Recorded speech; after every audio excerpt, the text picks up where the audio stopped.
The great hall of the Galactic Council stretched wide like an ocean. Thousands of seats filled with creatures from across the galaxy. Their voices echoed off the crystal walls as they spoke in angry tones. Captain Jin Sumin sat in the human section, watching everything with careful eyes. At the center of the hall stood Ambassador Lee Minjun. He was a small figure compared to the giant aliens around him. His black suit looked simple next to their bright armor and flowing robes. But he stood straight and calm, his hands folded behind his back. The Vorthak delegate rose first. His forearms spread wide as his voice boomed across the hall. Humans think they own the Kepler colonies. But those worlds belong to the galaxy, not to one weak species. Laughter erupted from the Zephyrian section. Their blue skin glowed brighter when they were amused. Earth sends tiny ships to guard their mining operations. We have seen their fleet. It is like watching children play with toy boats. Jin Su-min felt her jaw tighten. She had served on those ships. She knew the brave humans who died protecting those colonies.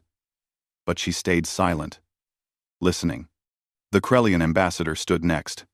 His scales rattled as he moved. The humans took 17 worlds without asking permission. They dig deep holes and take precious metals. They give nothing back to the council. Nothing back? Lee Minjun spoke for the first time. His voice was quiet, but clear. Earth has shared medical knowledge that saved millions. We have given clean energy technology freely. We have asked for nothing but the right to live in peace. More laughter filled the hall. The hegemony leader banged his staff on the floor. Peace? You speak of peace while you build weapons in secret.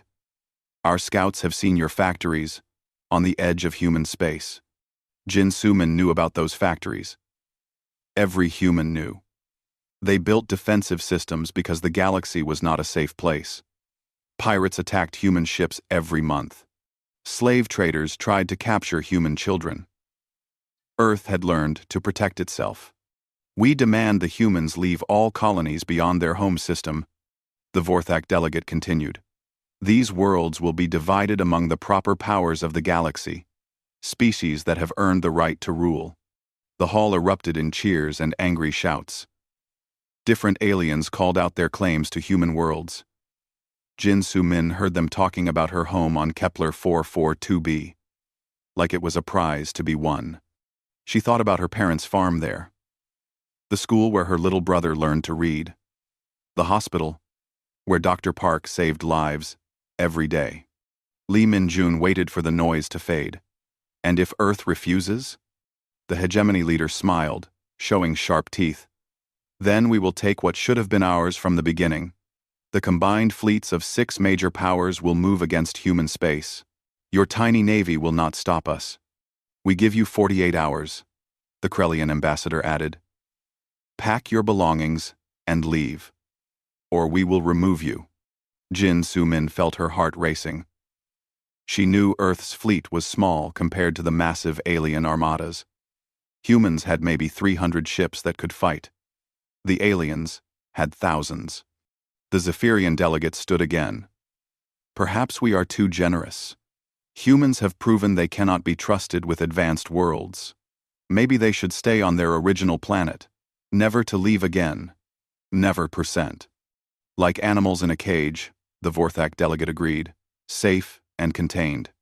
The laughter was louder this time. Jin Su-min saw aliens from dozens of species joining in.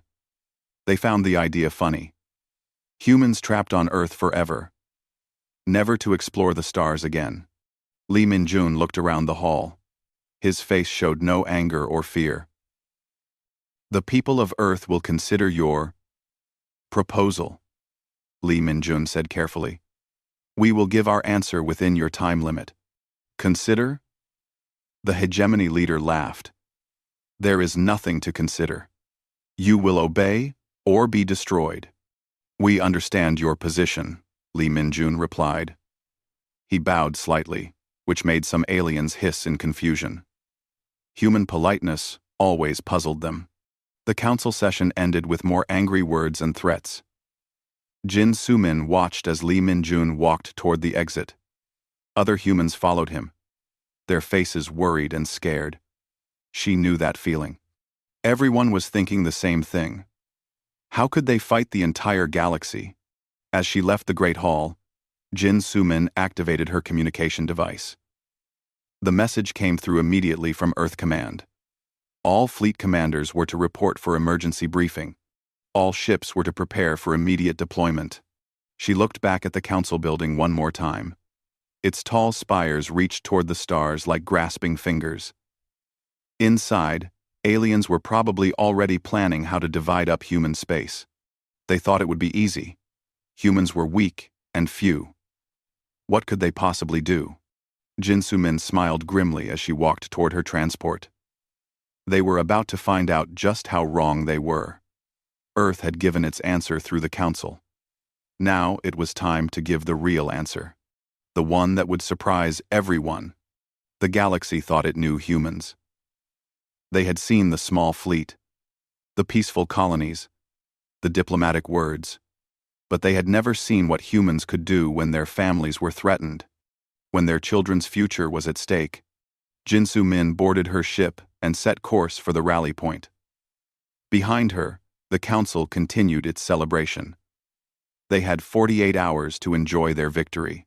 She wondered if they would still be laughing when those hours were over. The void of space stretched endlessly around the hidden fleet.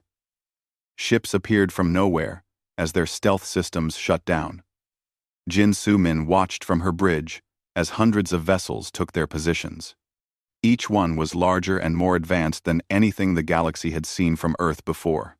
Her second officer, Lieutenant Kim Tae-hyung, stared at the main screen. "Captain, I count over 800 ships now. Where did they all come from?" Jin Sumin smiled. "The factories that the council thinks are so secret. We have been building for 5 years, preparing for this day." The communication system crackled to life. Admiral Park Hyun-woo's face appeared on every screen in the fleet. His gray hair was neatly combed, but his eyes showed the tiredness of someone who had not slept in days. "Fleet commanders," he began, his voice steady and strong. "You all know why we are here. The Council has given us 48 hours to abandon everything our people have built. Our homes, our farms, our schools, our hospitals. They want us to crawl back to Earth and never leave again." Jin Sumin heard angry voices from other ships on the open channel. Every human in the fleet had family on the colonies. They had all worked hard to build new lives among the stars. "The enemy expects us to run or surrender," Admiral Park continued. "They think humans are weak because we choose peace when possible. They are about to learn the difference between being weak and being wise." A new voice joined the channel. Dr. Kim Ji-hae appeared on a smaller screen. She was the fleet's chief strategic advisor, but also something more. She had studied alien cultures for 20 years. She understood how they thought. "Captain Jin," Dr. Kim said directly, "your ship will lead the first battle group. But before we begin, you must understand what we are really fighting for." Jin Sumin leaned forward. "Doctor? This is not about keeping our colonies," Dr. Kim explained. "This is about the future of all life in the galaxy. The council members think power comes from fear and violence. They believe the strongest should rule over the weakest. If they win here, they will spread this thinking to every world." Admiral Park nodded. "Dr. Kim has shown us something important. The galaxy has been trapped in cycles of war for thousands of years. Strong species conquer weak ones. Then, stronger species conquer them. It never ends." Jin Sumin thought about her home on Kepler 442b. Humans had arrived to find a dead world, poisoned by ancient wars. They had spent years cleaning the air and water. Now, it was green again. Children played in parks where only ash had existed before. "Humans do things differently," Dr. Kim continued. "We heal instead of hurt. We build instead of destroy. We protect the weak instead of conquering them. This is why they fear us." Lieutenant Kim raised his hand. But doctor, how can 800 ships fight thousands? Even with our new technology, the numbers are against us. Dr. Kim smiled sadly. Lieutenant, you are thinking like they do. You think this is about winning a battle. But what if the greatest victory is refusing to fight? Jin Soo-min felt confused. I don't understand. Admiral Park took over again. The Council expects a war. They have prepared their fleets to destroy us. Their people are told that humans are dangerous and must be stopped. What happens if we refuse to be the enemy they need? On the tactical display, Jin Soo-min could see the enemy fleets moving toward human space. 6 different alien armadas, each one larger than Earth's entire navy. They moved with confidence, expecting an easy victory. The colonies are being evacuated as we speak, Admiral Park announced. Every human civilian is being moved to safe locations.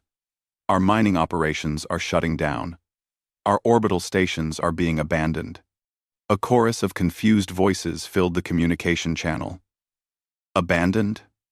We're giving up? What about our homes? And? Dr. Kim raised her hand for silence. Not given up. Protected. There is a difference. She activated a star map that showed the galaxy's spiral arms. For years, our scout ships have been exploring beyond the galactic rim. We have found something the Council never looked for. Empty space with habitable worlds. Places where we can build new homes without taking them from anyone. Jin Soo-min stared at the map. Dozens of solar systems were marked in blue. Each one was outside the known galaxy, far from any alien territory. The Council thinks humans need their permission to exist, Admiral Park said. They are wrong. But Lieutenant Kim looked worried. Admiral, what about Earth? They will attack our homeworld. Earth is protected, Dr. Kim replied. Not by weapons, but by something stronger. The Council needs Earth more than Earth needs them. She brought up economic data on the screen. 40% of the galaxy's medical supplies come from human factories. 60% of their clean energy technology uses human patents. If Earth disappears from galactic trade, millions of aliens will die from diseases we can cure. Jin Soo-min began to understand. They cannot destroy us without destroying themselves. Exactly, Admiral Park confirmed. But they can try to control us through fear. That is why this fleet exists. To show them that humans cannot be intimidated. The Admiral's expression grew serious. In 18 hours, this fleet will demonstrate capabilities the Council never imagined. We will show them that humanity has the power to fight back. And then, he paused, looking directly at Jin Soo-min through the screen. Then we will show them something no one expects. We will show them what it means to be truly human. Said. Dr. Kim nodded. Every species in the galaxy solves problems with violence. Humans are different.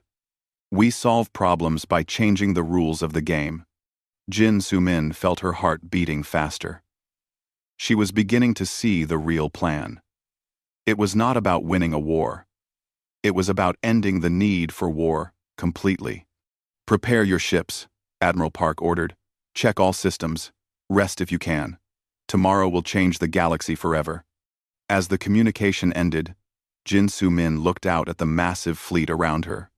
Each ship represented years of secret preparation. Each captain had sworn to protect humanity's future. They were ready to face the greatest armada in galactic history. But they were not going to fight it. They were going to do something that would shock every alien in the Council. Something that would prove once and for all that humans were not like other species. Something that would make the Council wish they had never threatened Earth. Emergency sessions filled every meeting room in the Council building. Alien delegates rushed between floors, carrying reports that made no sense. Jin Soo-min watched the news feeds from her command chair, seeing the panic spreading through their enemies. Captain, Lieutenant Kim called from his station. The hegemony fleet has increased speed. They will reach the outer colonies in 6 hours. Jin Soo-min nodded but kept her eyes on the alien news channels. The Vorthak military commander was speaking to reporters, his forearms waving in confusion. "We do not understand these readings," he was saying. "Human ships appear to have technology beyond our calculations. Their energy signatures are impossible." The reporter, a small Zephyrian with bright blue skin, asked the obvious question. "How many ships do they have?" "Our best estimates." The commander paused, looking uncomfortable. "Perhaps 800 combat vessels, all using technology we have never seen before." Jin Su-min smiled. The alien scouts had done their job perfectly. They had detected exactly what Earth wanted them to detect. The question was whether the Council would be smart enough to stop their attack. Dr. Kim Ji-hae's voice came through on the private command channel. "Captain Jin, are you watching the emergency council session?" "Yes, Doctor. It looks like panic." "Good. Fear makes beings think more clearly. The Krellians are already suggesting they should negotiate instead of fight." On another screen, Jin Su-min could see the main council chamber. The hegemony leader was shouting at anyone who would listen. "We cannot show weakness now. If we back down, every minor species will think they can challenge us." But the Zephyrian delegate looked worried. "Our intelligence reports are troubling. Human ships are using quantum displacement drives. That technology should not exist for another 1,000 years." The Vorthak delegate had gone quiet. His species had fought more wars than any other. They understood military power better than anyone. If these reports are accurate, a direct confrontation would cost us millions of lives. Jin Su-min felt her communication device vibrate. New orders from Admiral Park. She read them twice, to make sure she understood correctly. "All ships," she announced on the fleet channel. "We are beginning Phase 2 of the operation. Remember, precision is everything. No unnecessary actions." Around her, 800 human ships began to move. They spread out across space in formations that looked random, but followed a careful pattern. Each group positioned itself to intercept one of the alien fleets heading toward human space. Lieutenant Kim watched the tactical display with growing concern. "Captain, we are outnumbered 6-1. Are we really going to engage them directly?" "Watch and learn, Lieutenant." The first contact happened near the Kepler system. A single human destroyer encountered a hegemony battle group of 50 ships. The alien commander immediately sent surrender demands, expecting the lone human ship to run away. Instead, the destroyer activated systems that made the alien's sensors go wild. Energy readings that should have melted the ship were somehow contained and controlled. Weapons that fired faster than physics should allow. Shields that absorbed attacks without losing power. The hegemony ships opened fire, but their weapons had no effect. The human destroyer moved through their formation, like a dancer, avoiding every shot while targeting their engines with surgical precision. Within 10 minutes, the entire alien battle group was disabled, drifting helplessly in space. But the human ship did not destroy them. It sent medical supplies and repair instructions, then jumped away before reinforcements could arrive. The same scene played out across 6 different systems. Small human forces encountered massive alien fleets and demonstrated impossible superiority. But they never killed anyone. They disabled ships and left, sending help for the crews they had defeated. Dr. Kim's voice came through the communication system again. "Captain, we are receiving reactions from all council members. They are beginning to understand what they are facing." Jin Su-min pulled up the council news feeds again. The emergency session had turned into chaos. Delegates were shouting at each other in dozens of languages. Some demanded immediate retreat. Others called for total war. The Krellian ambassador stood in the center of the chamber. "We must face reality. Humans have hidden their true capabilities for decades. They could have conquered half the galaxy by now. But they chose peaceful colonization instead, which makes them more dangerous, not less." the hegemony leader argued. A species with this much power should be controlling others. The fact that they do not means they are planning something worse. Jin Su-min shook her head. Aliens always thought in terms of power and control. They could not understand a species that was strong, but chose not to dominate others. Her personal communication device chimed. A message from Admiral Park, marked as ultra priority. She read it carefully, then read it again. Her hands began to shake slightly. Lieutenant Kim, prepare the ship for quantum jump. Navigation coordinates will follow. Captain, we are jumping, but the battle is over. Send a message to all colonists on Kepler 442b. Emergency evacuation protocols are now active. They have 4 hours to reach the transport ships. Kim's face went pale. Captain, that is your homeworld, your family. We'll be safe. Trust the plan, Lieutenant. Across the fleet, every human ship received the same orders. The evacuation that had been secretly prepared for months was beginning. Every civilian on every human colony was being moved to transport ships. Every valuable piece of equipment was being packed away. Dr. Kim's voice came through one more time. Captain, the council session has just ended. No agreement was reached. The alien fleets are continuing their advance. Do they know about the evacuations? Not yet. But they will soon. Their scouts will report empty colonies and abandoned facilities. That will raise new questions. Jin Su-min understood. The aliens expected to find humans cowering in their homes, begging for mercy. Instead, they would find empty worlds and silent cities. The psychological impact would be enormous. All ships, prepare for final phase operations, Admiral Park's voice announced across the fleet. In 12 hours, we will execute the plan that changes everything.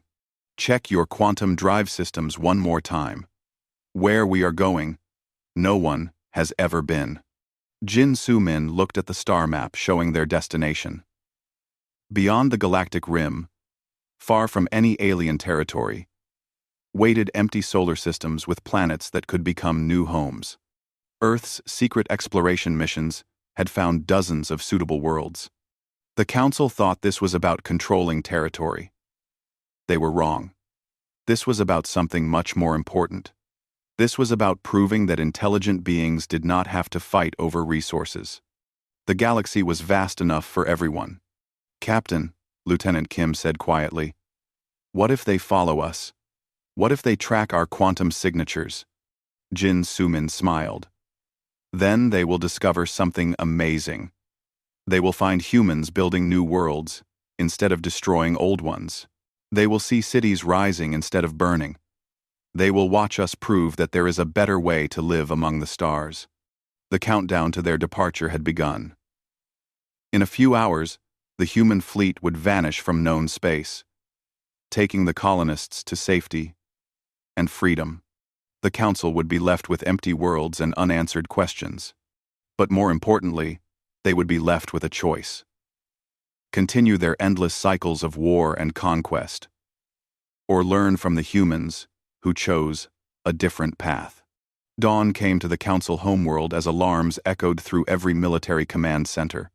Admiral Krath of the Hegemony Navy stood before screens, showing impossible readings. His 3 eyes moved rapidly between displays, but nothing made sense.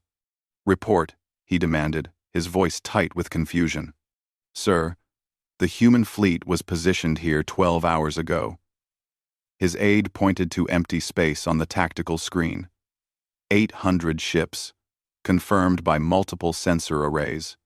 And now? Nothing, Admiral. They are gone. Krath stared at the empty starfield. Ships do not just disappear. Check all systems. This must be some kind of stealth technology. On the bridge of her flagship, Jin Su-min watched the alien fleets, searching desperately for any trace of human forces. Her ship was already 3,000 light-years beyond the galactic rim, but their quantum communication system still monitored Council frequencies. Captain, Lieutenant Kim called from his station.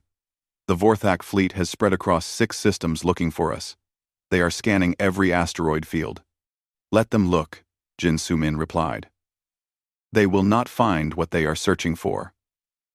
Behind her flagship, the massive human evacuation convoy continued its journey into unexplored space. Passenger ships carried 3 million colonists toward their new homes. Cargo vessels held the equipment needed to build entire cities. Support ships protected them all with technology the Council had never imagined. The alien confusion grew worse with each passing hour. Scout ships arrived at human colonies to find empty buildings and silent streets. The mining operations had stopped. The orbital stations were abandoned. Even the defense platforms had vanished. On Kepler 442b, Vorthak soldiers walked through Jin Soo-min's hometown like visitors in a ghost story. The streets were clean. The buildings stood undamaged. But no humans remained anywhere. Parks that had been full of playing children now held only wind and sunshine. This is impossible, the Vorthak commander reported to his fleet. Entire populations cannot disappear overnight. 3 million people lived on this world. Where did they go? One they go. The question echoed through every alien command center. The Krellians found the same thing, on agricultural worlds, where humans had been growing food. The Zephyrians discovered empty research stations that had been busy with scientists just days before. Admiral Park's voice reached Jin Soo-min through quantum communication. Captain, are you monitoring their search efforts? Yes, Admiral. They are becoming more frustrated by the hour. Good. Fear and confusion will make them think more clearly than confidence ever could. Jin Soo-min pulled up the star charts showing their new destination. The solar system ahead contained 4 habitable planets orbiting a stable star. Earth's secret scout missions had confirmed that no intelligent life existed there. Admiral, Dr. Kim wants to broadcast her message now? Yes. It is time they understood what they are facing. Across the galaxy, every communication system suddenly received the same transmission. Dr. Kim Ji-hae's face appeared on screens in council chambers, military headquarters, and civilian news centers. She sat calmly in what looked like a simple room. No weapons were visible. No threats were made. She spoke in the common galactic language with perfect pronunciation. People of the galaxy, she began. For the past week, your leaders have demanded that humanity abandon the colonies we built with our own hands. You have threatened war against our families.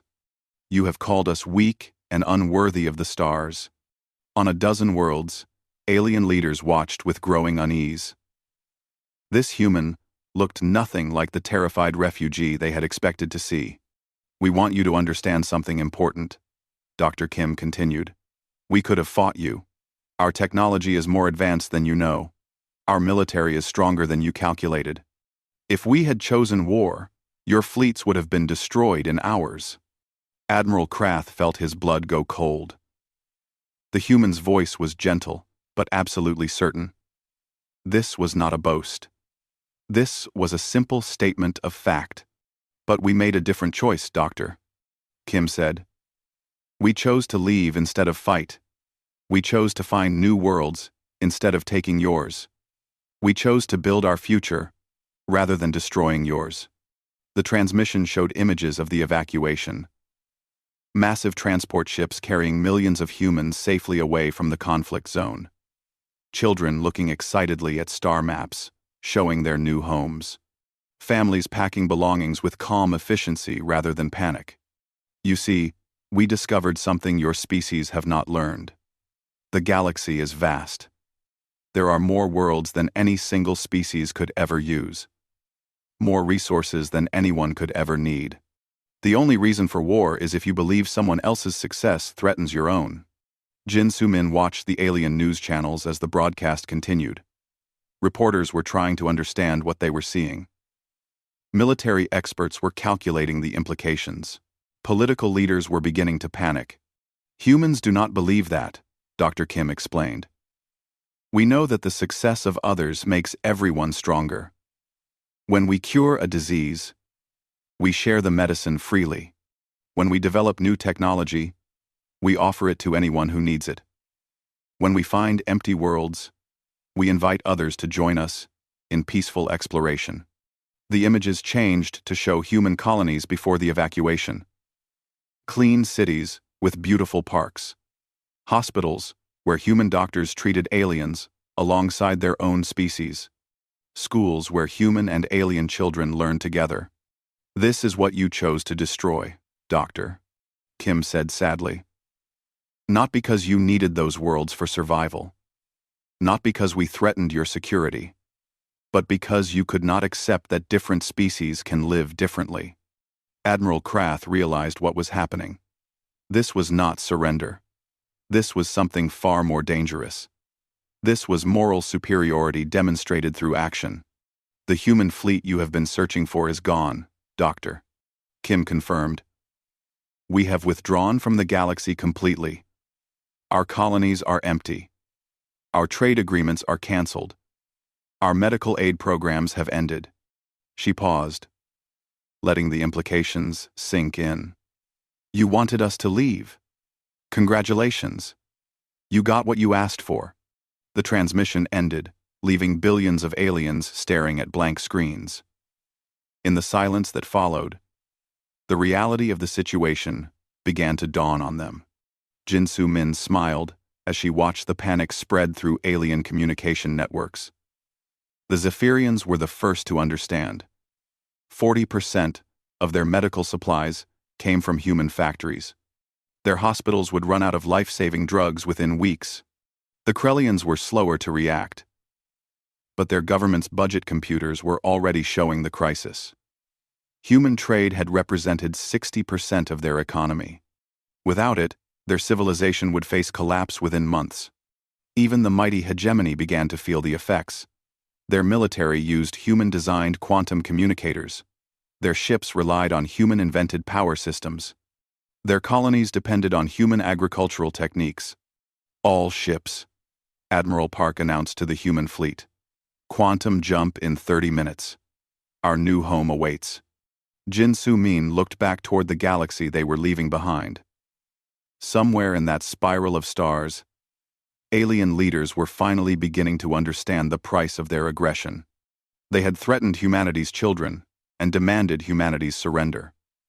Instead, they had lost humanity's friendship, humanity's knowledge, and humanity's help. Now they would learn what the galaxy was like without humans to heal the sick, feed the hungry, and offer hope for peace. It would be a very different place. 3 months after the human vanishing, the Galactic Council chamber looked very different. Half the seats stood empty. Several species had withdrawn from the Alliance after economic collapse. Others were too busy with internal conflicts to attend meetings. Ambassador Yorth of the Krellians stood before the remaining delegates. His scales had lost their bright green color, turning dull with stress.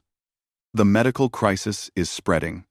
Without human pharmaceutical technology, we have lost the ability to treat 17 major diseases. The Zephyrian delegate raised her thin blue hand. Our situation is worse. The humans provided 90% of our food production technology.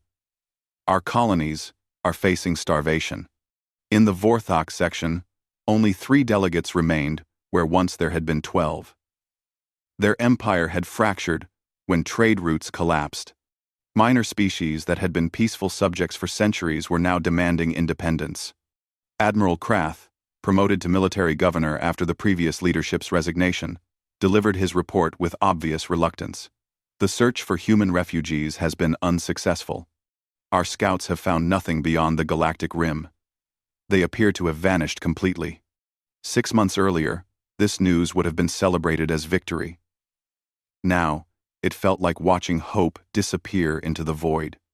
High Counselor Vex of the Hegemony banged his staff weakly on the chamber floor. Every remaining delegate turned toward the human section. Ambassador Lee Min-jun sat alone, where once there had been dozens of human representatives. He looked exactly the same as during the last council session, But everything else had changed. "Ambassador Lee," Vex said carefully, "please repeat Earth's offer." Lee Min-jun stood slowly. His simple black suit was a sharp contrast to the elaborate robes and armor worn by the alien delegates. "Earth is willing to resume limited medical aid to prevent civilian casualties. We will share food production technology with species facing starvation. We will reopen certain trade routes for essential goods." The chamber filled with whispers of relief. For months, they had received nothing but silence from the human homeworld. This was the first sign that Earth might forgive their threats. "However," Lee Min-jun continued, and the whispers stopped, "Earth requires certain conditions to be met." Vex leaned forward. "Name them." "First, the Council must formally recognize the independence of all human colonies, including those that have been evacuated." The Vorthak delegate made a sound of protest. "But those colonies are empty now.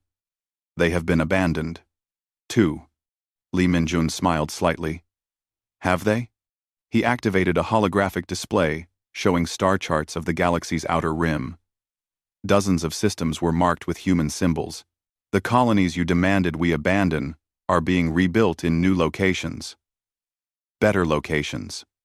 Safer locations." The images changed to show bustling cities on worlds none of the aliens had ever seen.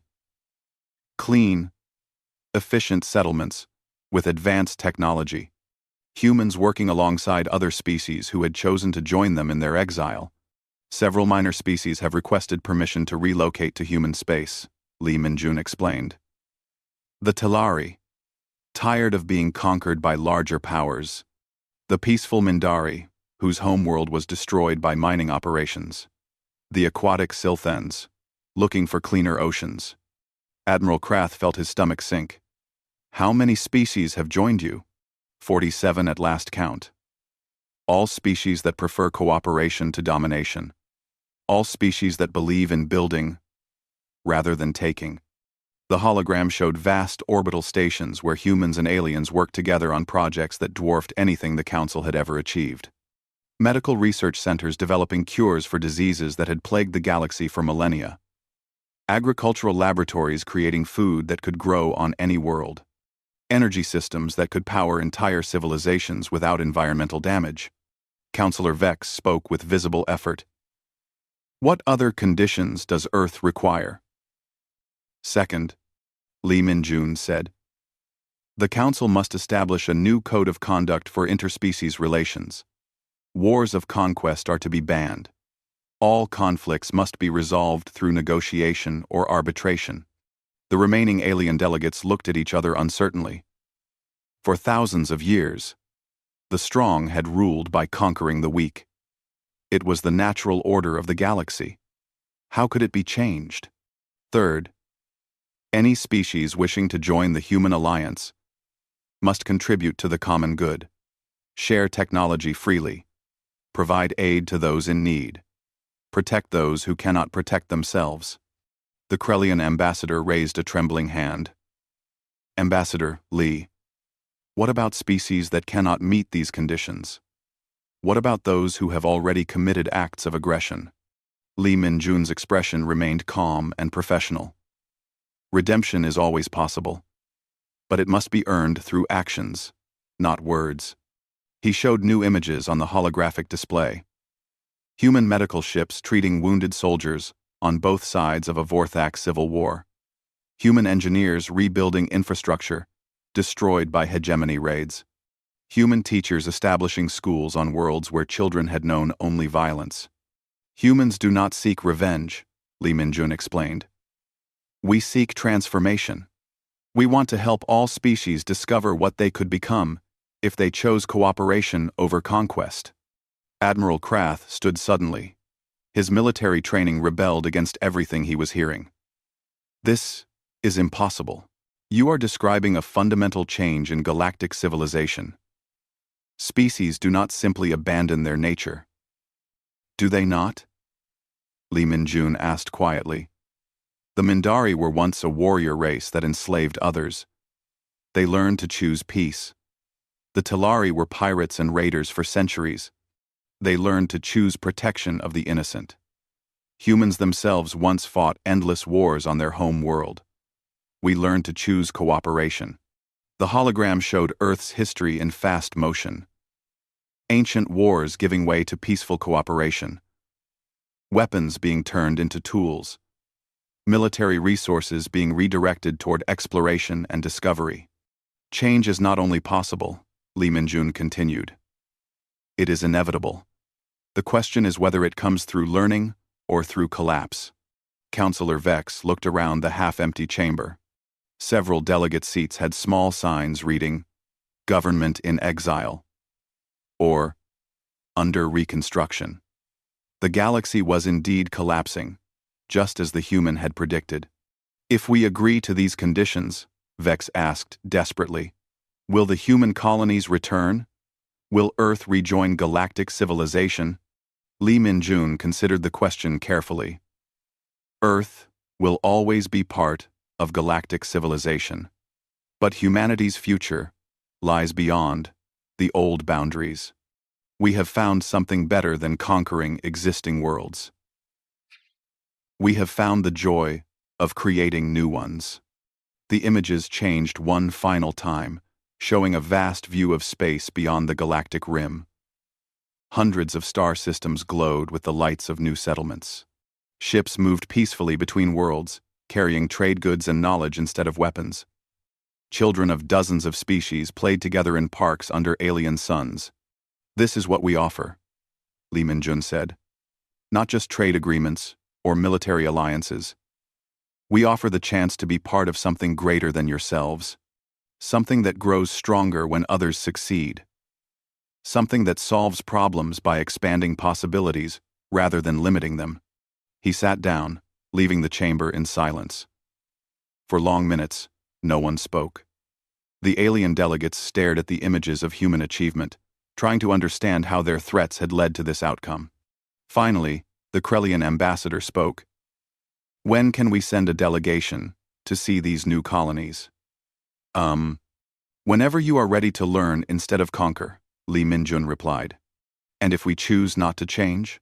If we continue the old ways? Lee Min-jun looked sad but determined. Then you will continue to face the consequences of those ways. Humanity will not return to save civilizations that choose to destroy themselves. Counselor Vex banged his staff one final time. The Council will consider Earth's proposal. We will vote at the next session.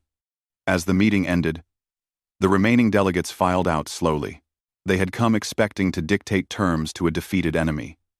Instead, they found themselves begging for a chance to join something they had never imagined possible. In the empty chamber, Lee Min-jun sat alone for a moment, looking at the holographic display still showing humanity's new home among the stars. 3 months ago, the Council had mocked Earth as weak and insignificant. Now, they were learning that the greatest strength was knowing when not to fight. The galaxy would never be the same. And perhaps, if they were wise enough to change, it would finally become what it could have been all along.